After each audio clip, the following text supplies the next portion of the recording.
On the subject. Shri George Fernandes.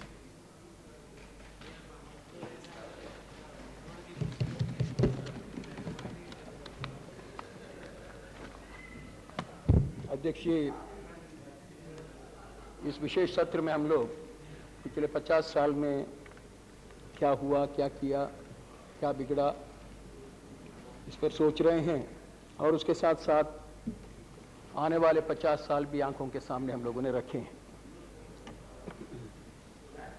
मैं सबसे पहले हमारे मन की दो परेशानियों को व्यक्त करना चाहूँगा पिछले 50 सालों को लेकर।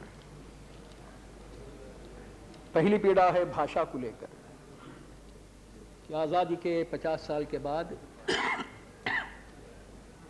हम लोग अभी भी हिंदी और अन्य राष्ट्रभाषाओं को इस देश में अपना इज्जत का स्थान दे नहीं पाए हैं। भाषा केवल व्यक्ति व्यक्ति के बीच में बोली की बात नहीं है अध्यक्ष जी। भाषा केवल शिक्षा का भी एक माध्यम तक सीमित नहीं है। भाषा हमारी सभ्यता और हमारी संस्कृति, जिसमें हम लोग पले हैं, जिसमें हम लोगों का राष्ट्र को निर्माण करना है, भाषा उससे जुड़ी है। और इस देश ने पिछले 50 सालों में भाषा का प्रश्न हल नहीं किया और आज भी हिंदुस्तानी जब संयुक्त राष्ट्र संघ में या अन्य कोई भी जगह पर बोलने के लिए खड़ा होता है तो उसको गर्व है अंग्रेजी में हम बोल रहे हैं, जबकि अन्य लोग अपने राष्ट्र के भाषाओं में वहां पर बोलते हैं। दूसरी हमारी जो मानसिक पीड़ा है वो है हमारे सीमाओं को लेकर। 1947 में हम लोगों ने जिस देश को पाया, आज उस देश की सारी जमीन हम लोगों के हाथों में नहीं है। और अगर इसको हम लोग आज याद नहीं करेंगे,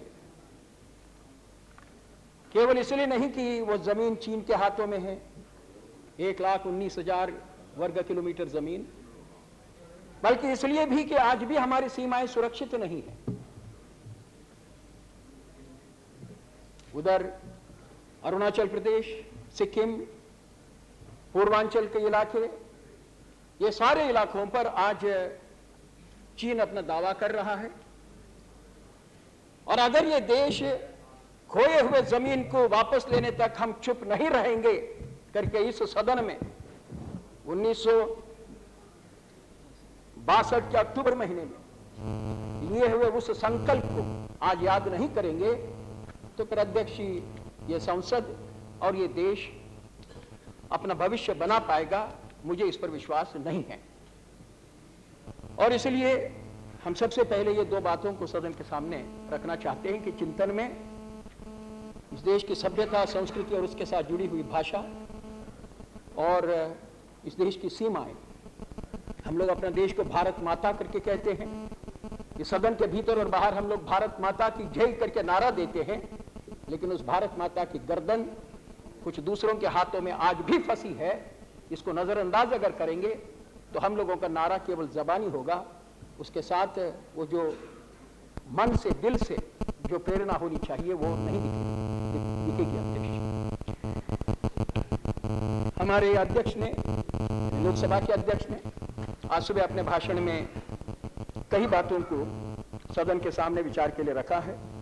वैसे उसके पहले बना हुआ दस्तावेज भी है हम लोगों के सामने, मगर उनके अपने भाषण में उन्होंने एक शब्द का, एक वाक्य का इस्तेमाल किया। उन्होंने कहा कि हम लोगों ने आजादी पाई थी अहिंसात्मक मार्ग से, जिसको लेकर अभी चित्त बाबू ने कुछ अपनी आपत्तियां भी व्यक्त की। मैं उनकी आपत्तियों से सहमत हूं, लेकिन उनको चिंता इस बात की रही कि आज अहिंसात्मक मार्ग से अपनी आजादी को पाया हुआ देश इतने हिंसा में, इतना अपराधीकरण में क्यों फंसा हुआ है। और उन्होंने उसमें यह भी कहा अपने भाषण के दौरान कि broad reviews of the present situation in the country have reflected the following causes for these phenomena। ये 3 नंबर पन्ने पर उन्होंने 13 ऐसे कारण बताए हैं कि जिसने हमारे देश को आज यहां लाकर पहुंचा दिया है, जहां हिंसा, आतंक आदि फैला है। मैं उनके सारे 13 के 13 विषयों की चर्चा करने के लिए यहां खड़ा नहीं हूं, लेकिन इसमें से एक मुद्दे को मैं उठाना चाहता हूं कि जहां उन्होंने बेरोजगारी, इनइक्विटस इनकम डिस्ट्रीब्यूशन यानी विषमता, इसमें अपना देश की जो भी दौलत है उसके बंटवारे में, गरीबी और शोषण एक मुद्दे के तौर पर उन्होंने, 2 नंबर के मुद्दे के तौर पर उन्होंने इसमें इसको रखा है। मेरी यह मान्यता है अध्यक्ष की जो राष्ट्र की स्थिति है, इस स्थिति के पीछे और ये सारे जो हम लोग परेशानियों को चर्चा में लाते हैं और मानते हैं कि इस पर मात करना है, इसके पीछे सबसे बड़ा कारण जहां तक मैं समझ पाया हूं वो बेरोजगारी है और उसके साथ जुड़ी गरीबी है। हम लोग जो सामाजिक विषमता की बात करते हैं, हम लोग जो आर्थिक विषमता की बात करते हैं, हम लोग जो क्षेत्रीय विषमता की बात करते हैं, और ये तमाम चीजों से जो भी परिस्थितियां देश में निर्माण हुई हैं, उन परिस्थितियों के बारे में जब हैरान हो जाते हैं तो ये नहीं भूलना चाहिए कि इनके पीछे बेरोजगारी और गरीबी मूल कारण है। असम चर्चा में है, उल्फा है, उल्फा के पहले आंसू था, आंसू से उल्फा ये मेरा कहना नहीं है, लेकिन Assam students, all Assam students union था, आज भी है, आज भी वो संघर्ष कर रहा है। और आज जो असम गण परिषद के सदस्य इस सदन में हैं या असम में जो सरकार चला रहे हैं, याद होगा अध्यक्ष जी कि जब इन लोगों ने अपना आंदोलन को शुरू किया था, वो आंदोलन क्या था? वो आंदोलन में एक ही नारा था कि विदेशी जो है असम में, इनको असम से बाहर निकाला जाए। यहां हमारे शिवसेना के मित्र हमारे अगल बगल में बैठे हैं। जब हमारे मित्र बाल ठाकरे ने शिवसेना को निर्माण किया था तो शिवसेना का नारा क्या था कि मुंबई में मराठी नौजवानों को बेरोजगारी का शिकार होकर मरना पड़ रहा है और महाराष्ट्र के बाहर के गैर मराठी लोग यहां आकर रोजगार को छीन रहे हैं, तो इन लोगों को हटा दो और मराठी लोगों को रोजगार दे दो। शिवसेना का जन्म इसमें हुआ था अध्यक्ष जी। और ऑल असम स्टूडेंट्स यूनियन का आंदोलन और उसके बाद उससे निर्माण हुए ये उल्फा का आज सारा जो मामला है, ये भी तो इन्हीं चीजों से शुरू हुआ था। और जिन चीजों को हम लोग आंदोलन, मिलिटेंट आंदोलन वगैरह समझते हैं, आंध्रा में जाइएगा, पीपल्स वॉर ग्रुप है, किनका संगठन है? समाज के सबसे शोषितों का, समाज के सबसे गरीबों का और सबसे बेरोजगारों का संगठित तो वही किए गए हैं। देश के किसी प्रदेश में जाकर हम लोग देखें ऐसे आंदोलनों को। हम लोग कश्मीर की चर्चा बार बार इस सदन में करते हैं, कश्मीर की चर्चा में पाकिस्तान हम लोगों की आंखों के सामने निश्चित आ जाता है, लेकिन कश्मीर में कितनी बेरोजगारी रही और वो बेरोजगारी का क्या क्या नमूना रहा, समाज में कौन तबके के लोगों को रोजगार मिला और किन को रोजगार नहीं मिला और उसके चलते वहां क्या परेशानियां निर्माण हो गई, वो हम लोगों की आंखों के सामने बातें हम लोग कभी रखते नहीं हैं। तो इसलिए ये सारी जिन जिन परेशानियों की चर्चा यहां पर हम लोग आज करने लगे हैं अध्यक्ष जी, मैं मानता हूं कि उसके पीछे सबसे मूल कारण है इस देश की बेरोजगारी। सामाजिक न्याय का प्रश्न भी जब उठता है, आरक्षण की बात जब आती है, फिर वो स्कूल कॉलेज में आरक्षण हो, रोजगार में आरक्षण हो, समाज के किसी देश के किसी भी क्षेत्र में आरक्षण की बात हो, इस देश में अगर भरपूर रोजगार होता, कौन रोजगार में आरक्षण की मांग करता? इस देश में अगर स्कूल कॉलेज में जगह मिलती पढ़ने के लिए बच्चों को, तो कौन आरक्षण की बात करता? मूल सवाल के ऊपर हम लोग नहीं जाते हैं, बीमारी के जड़ को हम लोग नहीं खोजते हैं, उसके केवल जो सिम्टम्स सामने नजर आते हैं उसके ऊपर फिर हम लोग हल्ला बोल करते हैं और नतीजा ये होता है अध्यक्ष कि समस्या का निदान कभी निकल नहीं पाता है और पिछले 50 सालों में ये हम लोगों की अवस्था रही है।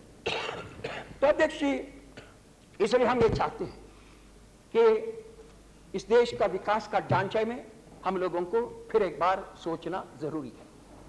अब आप बोलेंगे, और यह सदन में अभी काफी इस बारे में बातें आई हैं और हमारे लोकसभा के अध्यक्ष के अपने भाषण में भी नई आर्थिक नीति, विश्वीकरण, ग्लोबलाइजेशन, उदारीकरण, लिबरलाइजेशन, ये सारे शब्दों का इस्तेमाल हुआ है और मुझे विश्वास है कि अगले 4 दिनों में इस पर खूब बोला जाएगा। लेकिन अध्यक्ष जी, हम अब जानते हैं कि इस नीति का विरोध करने वालों में ये नीति आने के पहले हमने इसका विरोध किया, जब दंकल के प्रस्तावों की चर्चा हो गई सदन में उसका विरोध किया, सदन के बाहर इसका विरोध किया और आज इस नीति का हम उसी भूमिका को लेकर विरोध करते हैं। अध्यक्ष जी, दावोस नाम तो हम लोगों ने सुना है, दावोस, बहुत लोग जाते हैं यहां से। हर प्रधानमंत्री को जाना अनिवार्य है, कुछ मुख्यमंत्रियों को जाना अनिवार्य है, और उनके साथ अनेक लोगों को जाना ही पड़ता है। क्या वहां पर होता है वो बातों में हम लोग नहीं जाएं, लेकिन ये दावोस का जो गुरु है, जो हिंदुस्तान में सबसे अधिक आना जाना जिसका होता है, उसका नाम है क्लॉड स्माट्जा। क्लॉड स्माट्जा आज 5-7 रोज पहले दिल्ली में था। 20 अगस्त को, आज है 20 अगस्त को उन्होंने दिल्ली में कॉन्फेडरेशन ऑफ इंडियन इंडस्ट्री के सामने एक लंबा भाषण दिया। मैं उनके भाषण के कुछ उद्धरण यहां पर रखना चाहता हूं अध्यक्ष जी, ताकि यह सदन जरा सोच ले इस पर। जब गुरु क्या बोलने लगा है, इसको जरा हम लोग समझ लें। वो बोलते हैं, free market policies while indispensable for economies, शब्दों का इस्तेमाली में भी वो गुरु है। Free market policies while indispensable for economies can cause hardship to people and throw up problems for which there are yet no solutions। ये आपका गुरु कह रहा है। नो, सब नहीं कह रहे, सब नहीं कह रहे, आप लोग उसके साथ बिल्कुल बहे हुए। The impact of globalization is already being felt in Europe, where people have lost the predictability and sense of security that characterized their lives for years and which were seen as hallmarks of civilized society।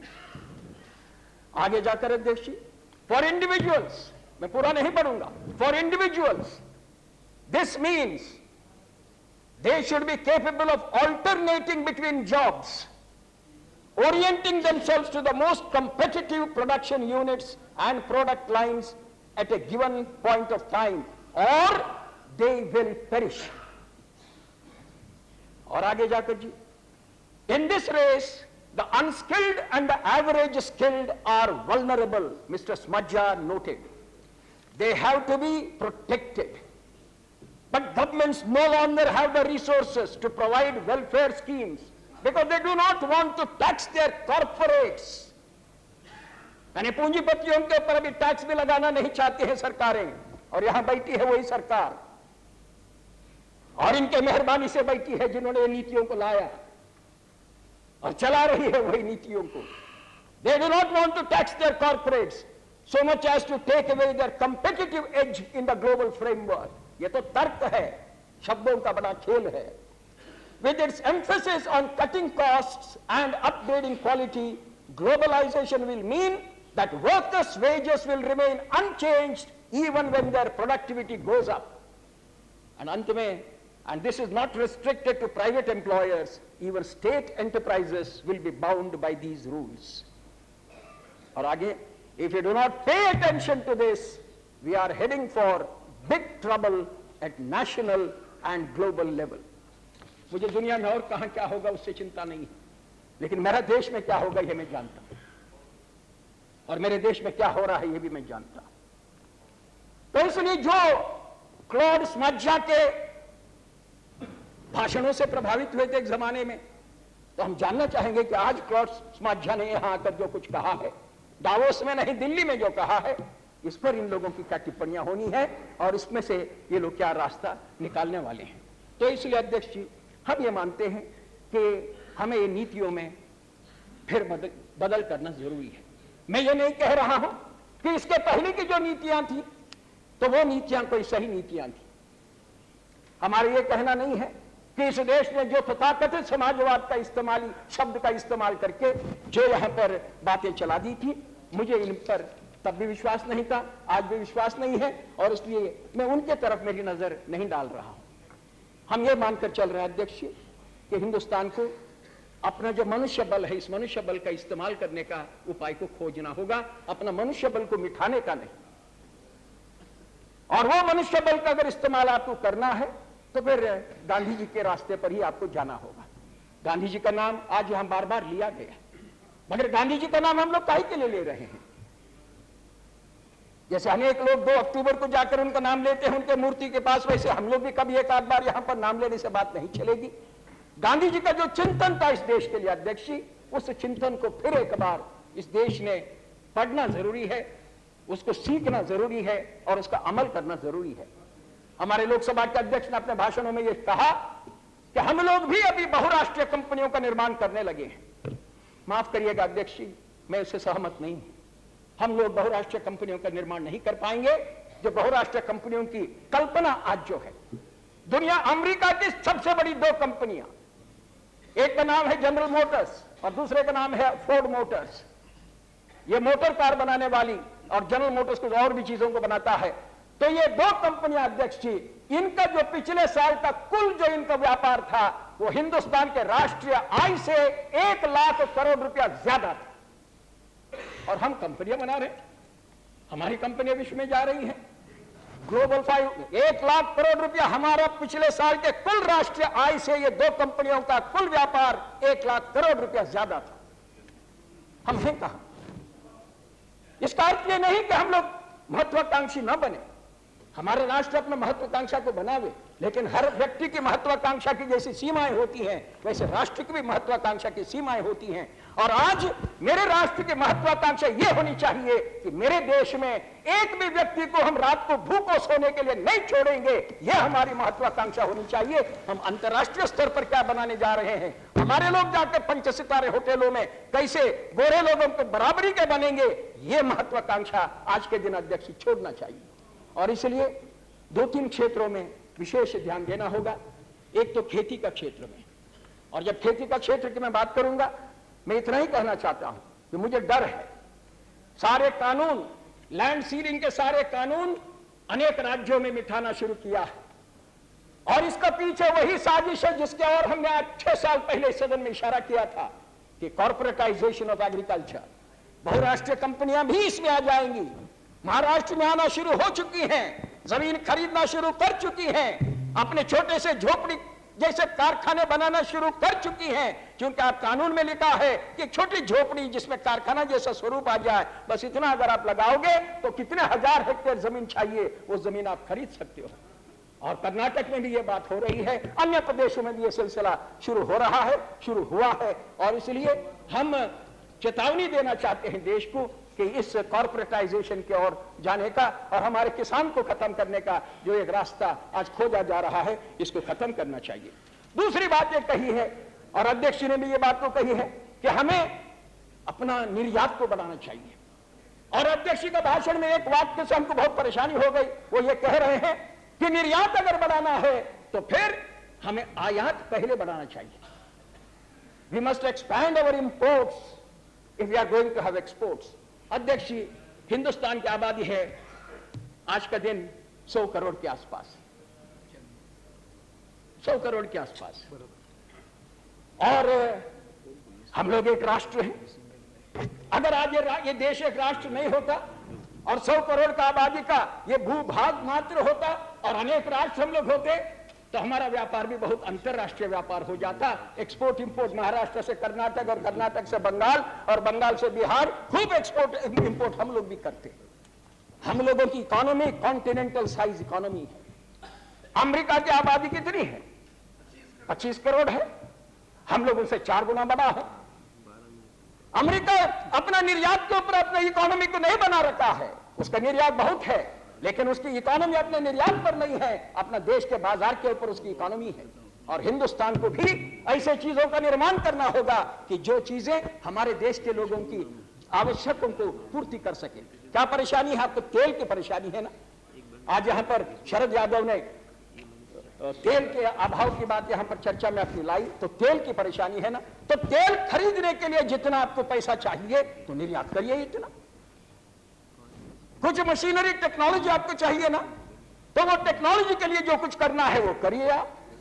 लेकिन आज देश का जो पैसा, विदेशी मुद्रा विदेश चला जाता है, अनेक मार्गों से जो चला जाता है, उसका अध्यक्ष रोका जाना चाहिए। और इसलिए ये जो आयात, जिसमें कितनी किस्म की मोटर गाड़ियां हिंदुस्तान में आई, जिनकी देश में साल में 5000 गाड़ियां नहीं बिकनी है, 25,000 गाड़ियां नहीं बिकनी है, आज ये सारे लोग आकर यहां पर कारखाने बनाने लगे।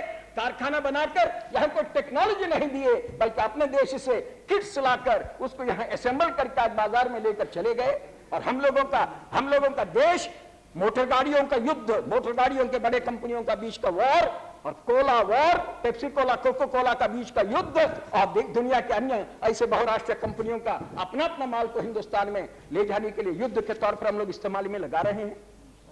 तो अध्यक्ष जी, नीति अगर बनानी हो सही किस्म की तो फिर हम फिर ये दोहराते हैं कि हमें गांधी जी का रास्ते पर जाना होगा, मगर इसके साथ एक और काम करना होगा, राइट टू वर्क इस देश में बनाना होगा, कानून से देना होगा।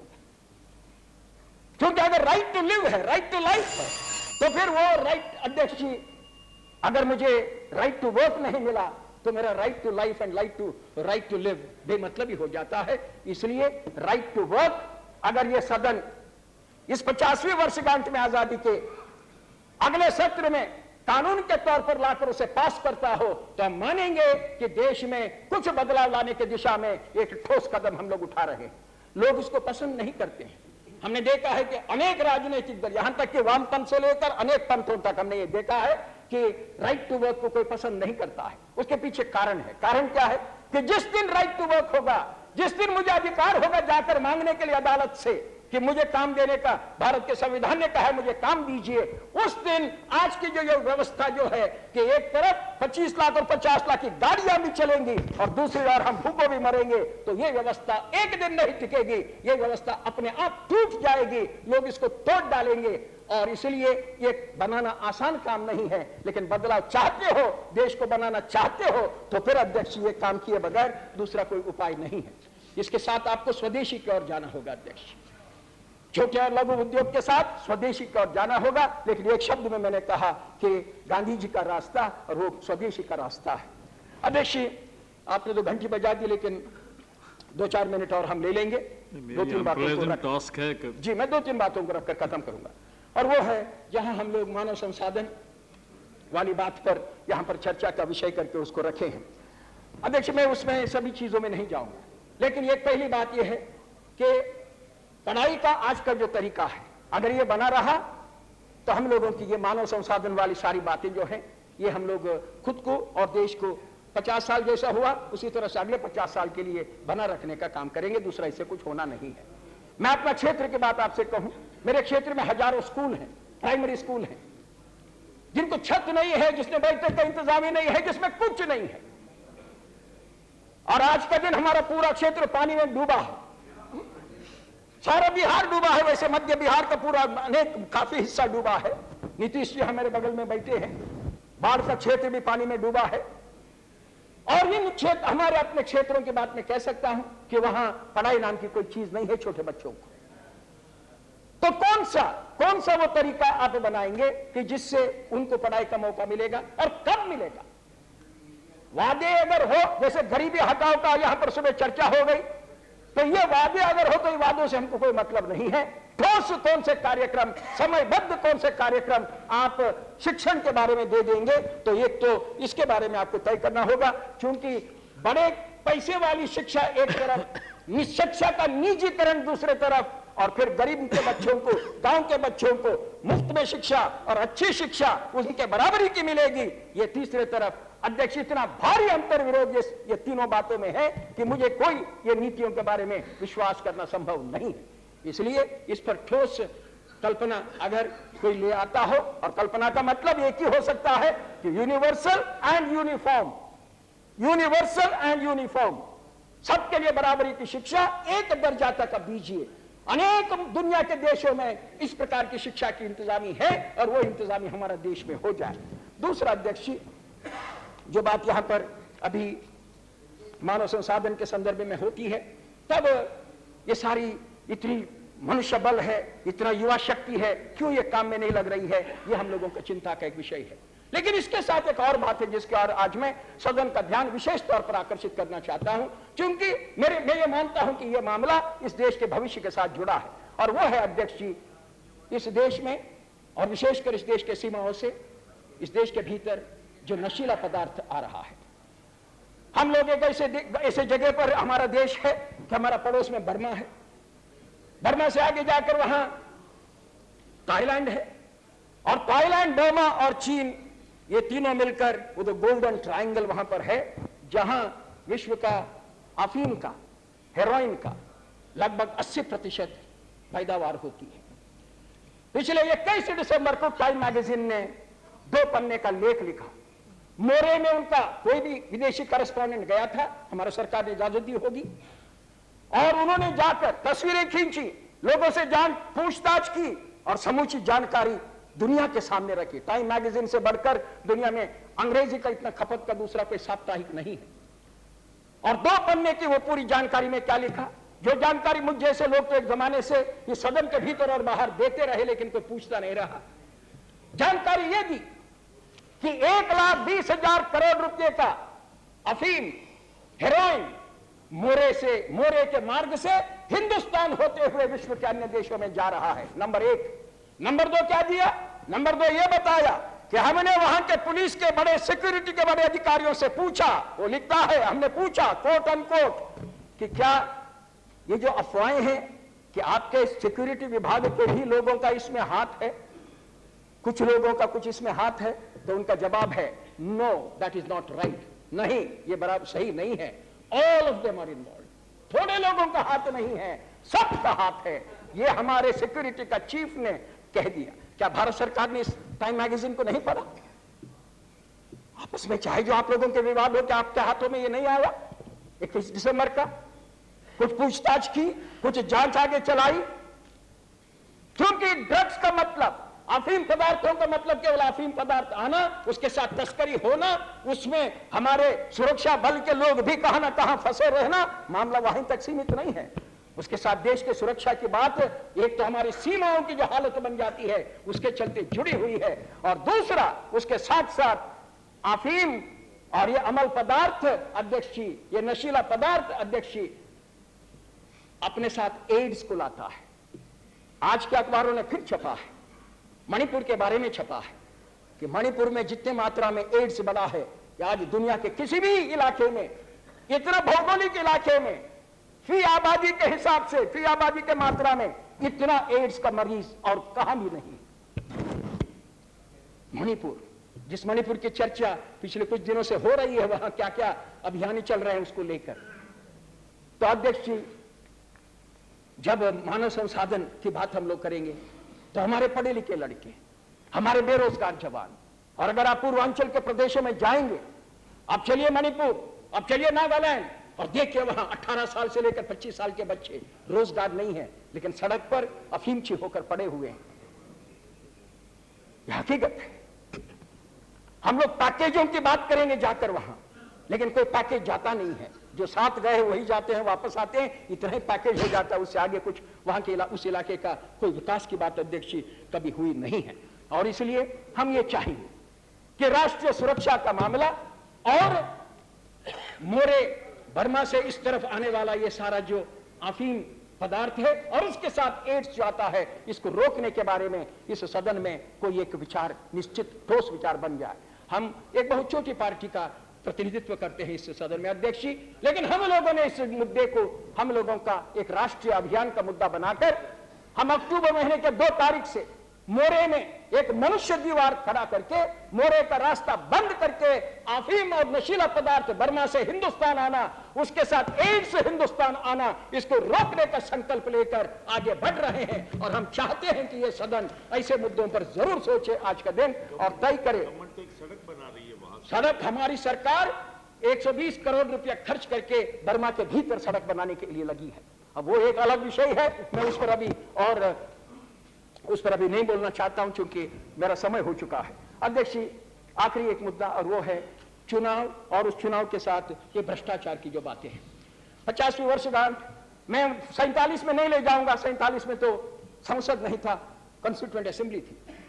संसद अस्तित्व में आया 1951 में, आपका इंटरिम पार्लियामेंट के तौर पर 1950 में मान लीजिए। 1951 में सदन में एक व्यक्ति आए, वो आए बंबई से, उनका नाम था मुडगल।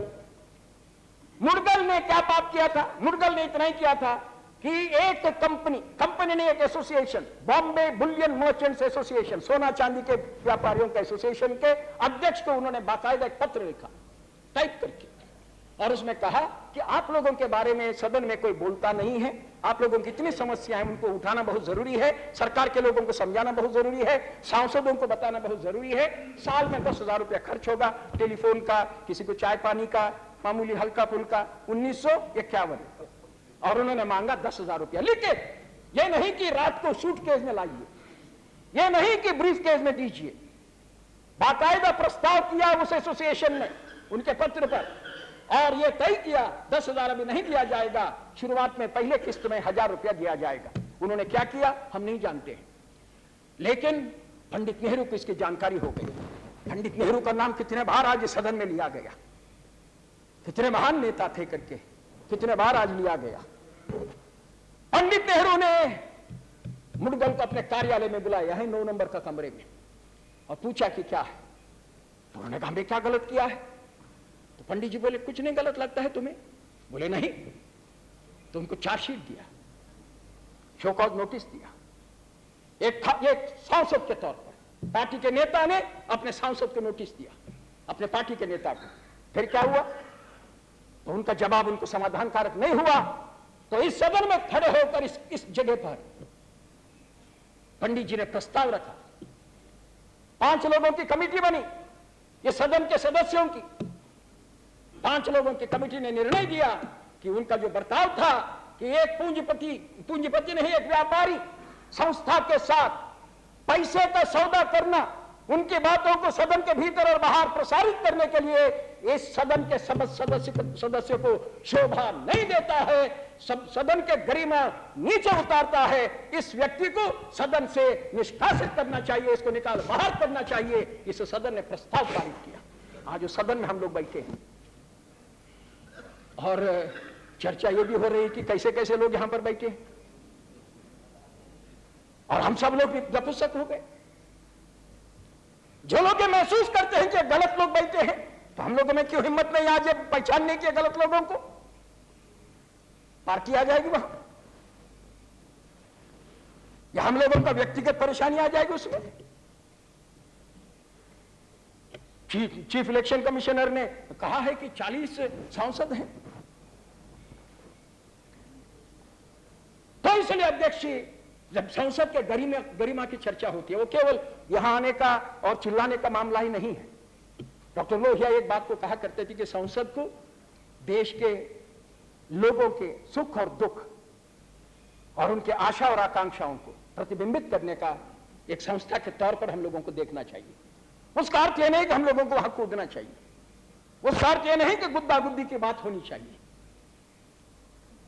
प्रतिबिंबित इस तरह से हो कि उन लोगों के समस्याओं को यहां पर रखने के साथ साथ हम लोगों का जीवन भी जहां तक हो सके। मैं नहीं कहता हूं कि हम गरीब का प्रतिनिधित्व कर रहे हैं इसलिए मुझे भी हर रात को भूखों सो जाना चाहिए, यह मैं नहीं कह रहा हूं, लेकिन कहां ना कहां हमारा जीवन उसके परेशानियों को प्रतिबिंबित करने वाला, कुछ एक सीमा तक जहां तक हो सके वहां तक प्रतिबिंबित करने वाला वो जीवन हो।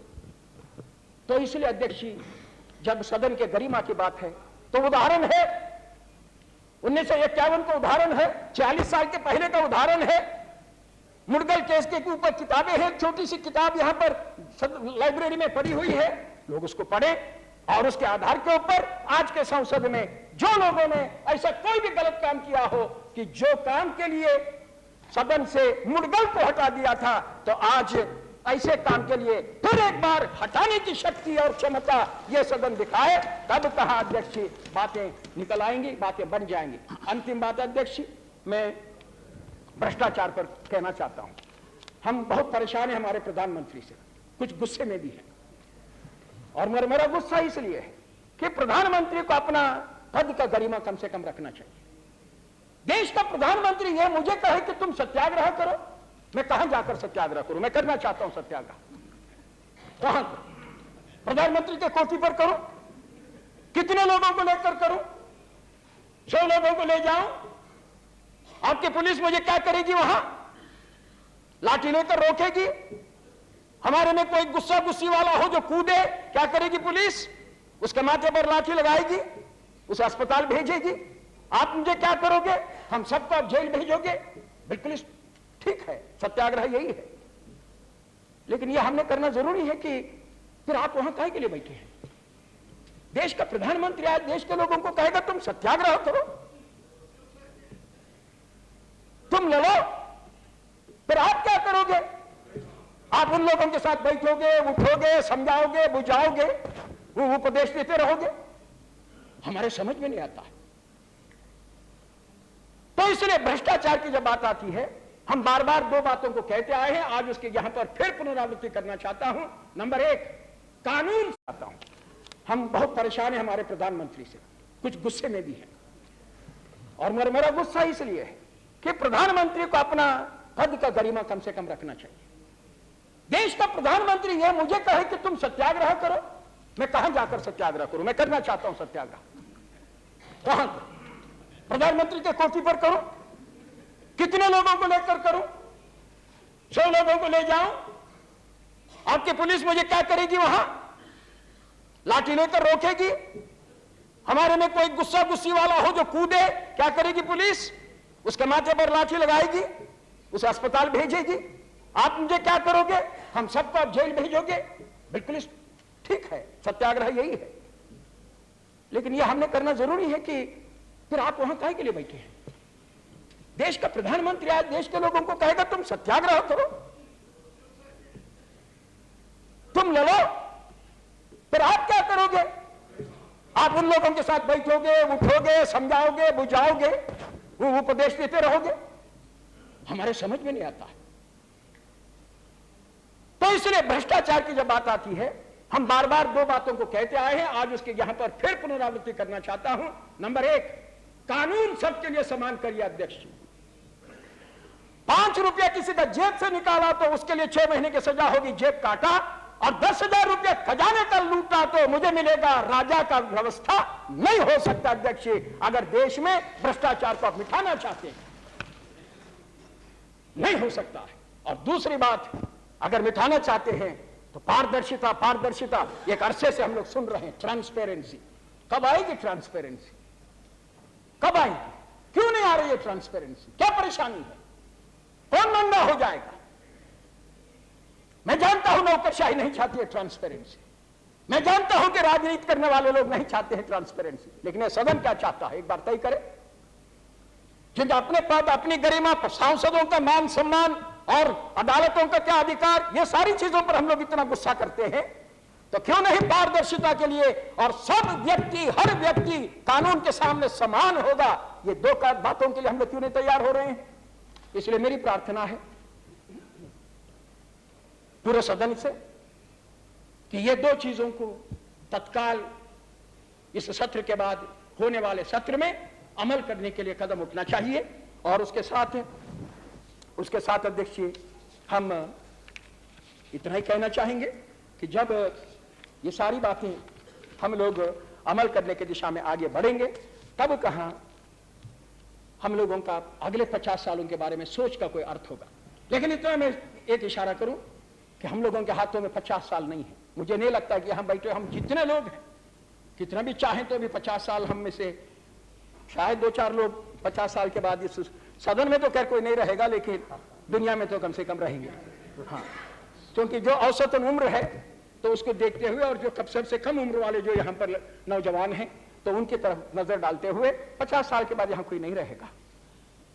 तो हम लोगों को 50 साल की अभी चर्चा एक जैसे कहते हैं कि मैक्रो ढंग से अगर करना है तो जरूर हो जाए, लेकिन हमें चर्चा होनी चाहिए कि अगले 50 दिनों में हम लोगों को क्या करना है और अगले 50 सप्ताहों में हम लोगों को क्या करना है, या ये कहूं कि ये संसद भंग होने के पहले हम लोगों के सदन में क्या करना है, क्योंकि भंग तो जल्दी होना है, उसकी तैयारी हो रही है।